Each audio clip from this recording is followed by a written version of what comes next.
وہ جو معبرین تھے انہوں نے بڑا غور و فکر کیا، اور غور و فکر کرنے کے بعد کہنے لگے قالو ازغاث احلام، بادشاہ سلامت یہ خواب تو بڑا پریشان کن خواب ہے، وما نحن بتأویل الاحلام بعالمین، یہ جو اس قدر پریشان کن خواب ہے کہ اس کی تعبیر ہم سے نہیں بن رہی۔ وقال الذي نجا منهما وادكر بعد امة انا انبئكم بتأویلہ فارسلون، اس موقع پہ وہ شخص کے جو رہا ہوا تھا وہ کہنے لگا، اور اس کو ایک مدت کے بعد حضرت یوسف علیہ السلام کی یاد آئی، آ کر کہنے لگا میرے علم میں ایک ایسا شخص موجود ہے جو اس وقت جیل کی سلاخوں کے اندر موجود ہے۔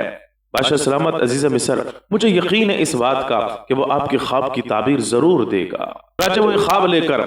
بادشاہ سلامت کی اجازت سے حضرت یوسف علیہ السلام کے پاس جیل خانے میں پہنچتا ہے اور جا کر کہتا ہے ایھا الصدیق، اے یوسف افتنا فی سبع بقرات سمان یأکلہن سبع عجاف وسبع سنبلات خضر واخر یابسات لعلی ارجع الی الناس لعلہم یعلمون۔ قرآن نے ذکر کیا کہ حضرت یوسف علیہ السلام کے سامنے جا کر اس شخص نے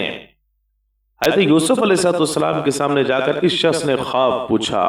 کہ بادشاہ نے یہ خواب دیکھا ہے، موٹی گائیں ہیں، پتلی گائیں ان کو کھا رہی ہیں، سرسبز و شاداب بالیاں ہیں ان کو کھا رہی ہیں، جو خشک بالیاں ہیں، اس کی تعبیر تو دے۔ تو حضرت یوسف علیہ السلام نے خواب کی تعبیر بھی دی، اور حضرت یوسف علیہ السلام نے نہ صرف خواب کی تعبیر دی بلکہ جس پریشانی کا سامنا اس خواب کے ذریعے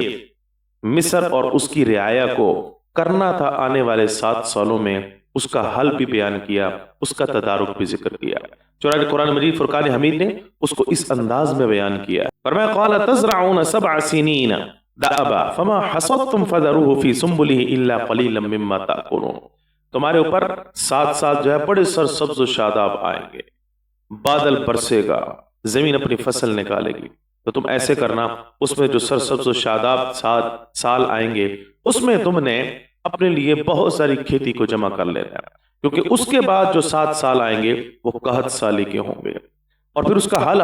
حضرت یوسف علیہ السلام یہ ذکر فرما رہے ہیں کہ تم گندم کو ان کے سٹوں سمیت سنبھال لینا تاکہ اگلے 7 سال جو ہے تمہارے آرام سے گزر چکے ہیں۔ یہ خواب کی تعبیر لے کر جس وقت یہ ساقی حضرت یوسف علیہ السلام کی بتائی ہوئی اس تعبیر کو لے کر بادشاہ مصر کے پاس واپس آتا ہے تو بادشاہ مصر بڑا حیران ہوا، عزیزہ مصر بڑا حیران ہوا کہ کوئی شخص بھی میرے اس خواب کی تعبیر نہ دے سکا۔ یہ شخص جس کو میں نے 12 سال پہلے یا 14 سال پہلے